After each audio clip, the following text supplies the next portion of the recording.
Nós somos do Polo de Divinolândia de Minas, do curso de Pedagogia, e vamos apresentar o capítulo 7, Educação Formal, a instituição escolar. A dupla é composta por Kátia e Tamires.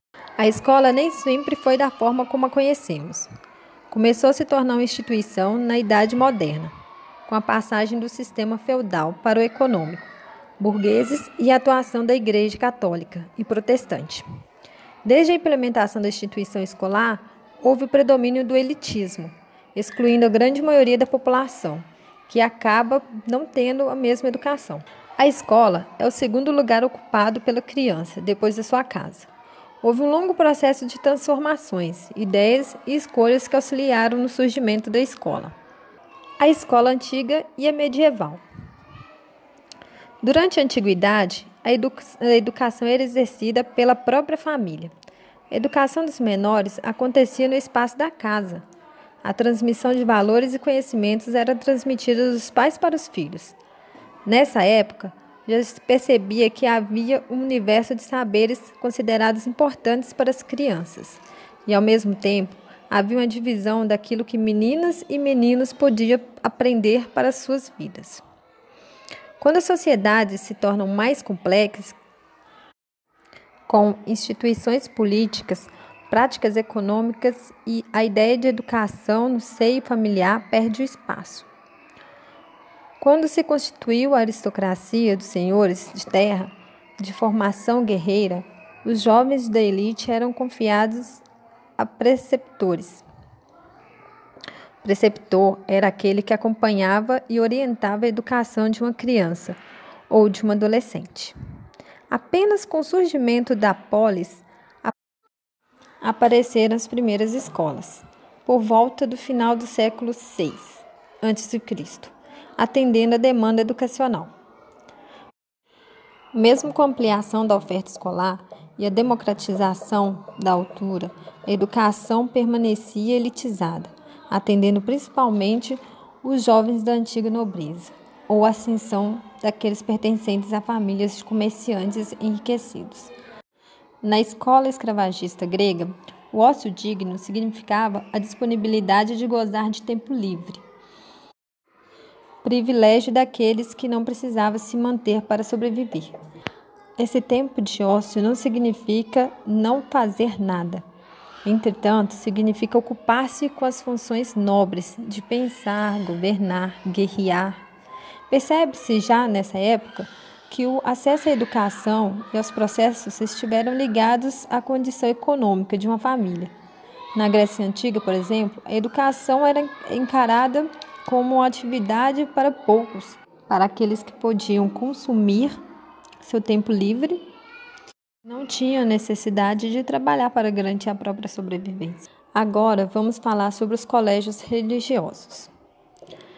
A escola institucionalizou-se de maneira mais complexa a partir do Renascimento e da Idade Moderna, quando passou a exigir o confinamento dos alunos em internatos, a separação por idades, graduação em séries, a organização de currículos e o recurso dos manuais didáticos.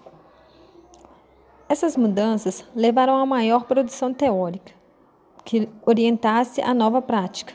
Era algo novo, que definiria bem o nascimento da escola, como conheceríamos daí para frente.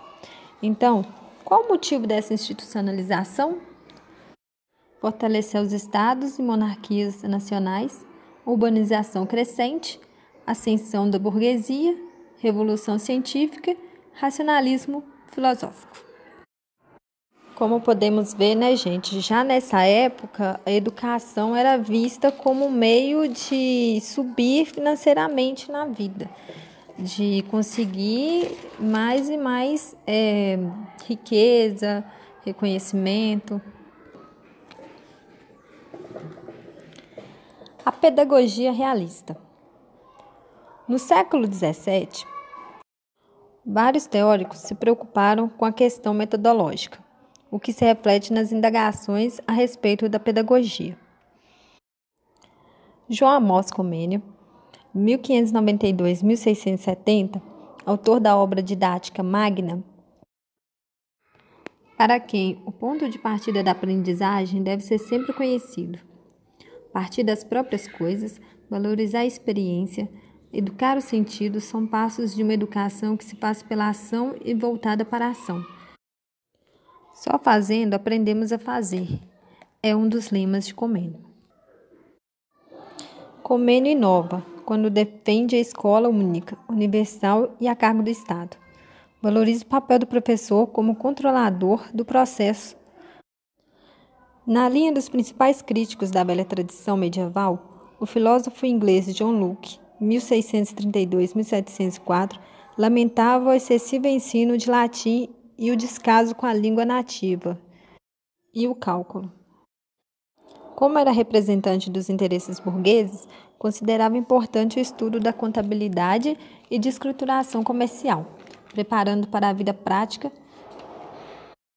De acordo com sua pedagogia realista, recusava a retórica e os excessos da lógica, propondo o estudo da história, geografia, geometria e ciências naturais.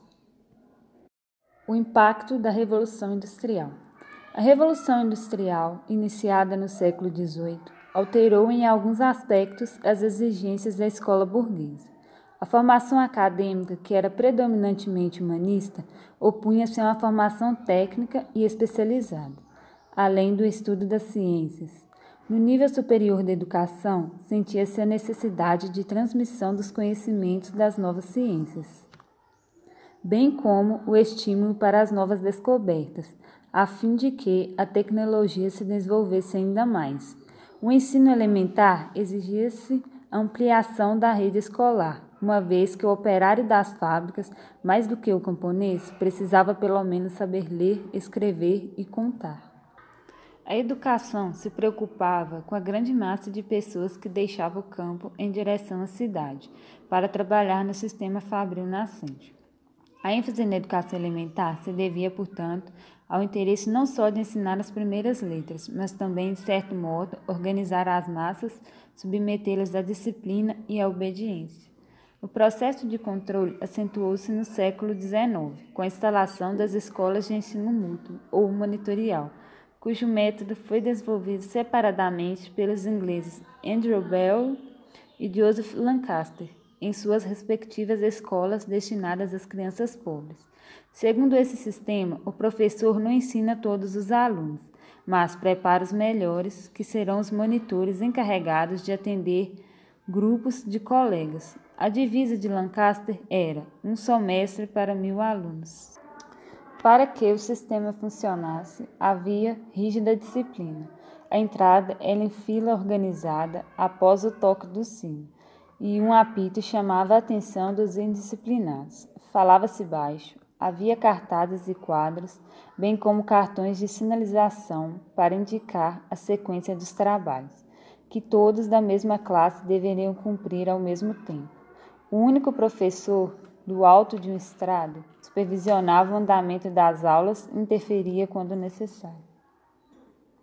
Apesar de alguns progressos na teoria e na prática, persistiu o sistema de internatos com disciplina rigorosa e vigilância constante, marcando sobretudo a escola secundária elitista, que visava a formação humanista e propedêutica, isto é, voltada à preparação para o curso superior.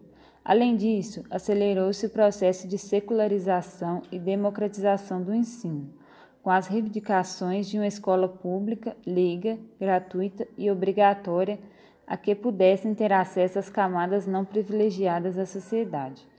Enquanto nos países desenvolvidos a luta pela universalização do ensino básico já no século XIX atingia seus objetivos. No Brasil, até hoje, não conseguimos superar as dificuldades de acesso universal à escola, porque aqueles que tentam nela ingressar estão sujeitos à repetência e ao êxodo, sem falar na qualidade do ensino oferecido.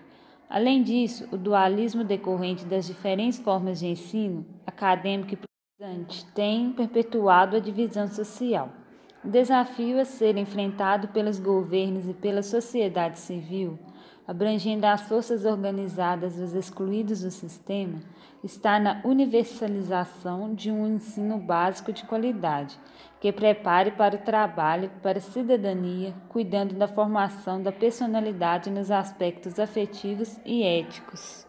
Escola em nossos dias. O século XX foi promissor em teorias pedagógicas e projetos educacionais, na tentativa de superar a escola tradicional excessivamente rígida, magistrocêntrica e voltada para a memorização dos conteúdos.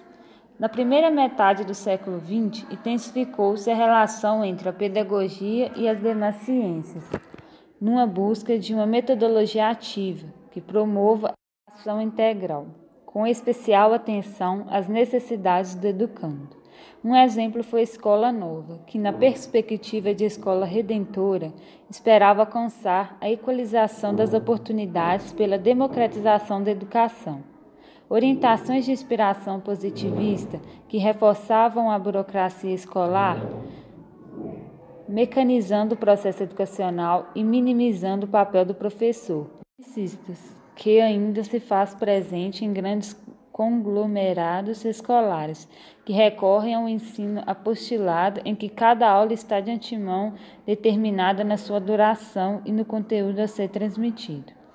É importante que a escola incorpore meios de comunicação de massa, com alta tecnologia no ensino, que nos faz perguntar sobre o papel que o professor exercerá de agora em diante. Há também o analfabetismo digital, ou seja, a exclusão de grande parte da população do acesso a esses equipamentos, em um mundo que cada vez está mais digitalizado. Concluímos que não se cabe observar a escola fora do contexto social e econômico em que está inserido. Sempre que se exige a mudança da escola, a própria sociedade está em transição, requerendo outro tipo de educação. Nesse sentido, nenhuma reforma educacional é apenas técnica e neutra. Por trás das decisões existem posições políticas e interesses de grupos, ao privilegiar determinado tipo de conteúdo a ser ensinado ou método para facilitar esse processo. A escola não transmite apenas conhecimentos intelectuais por meio de uma prática neutra, mas repassa valores morais, normas de conduta, maneiras de pensar. Vivemos no momento o centro desse debate multiforme, e nossa tarefa consiste em repensar os rumos da escola sem otimismo ingênuo, mas também sem pessimismo derrotista.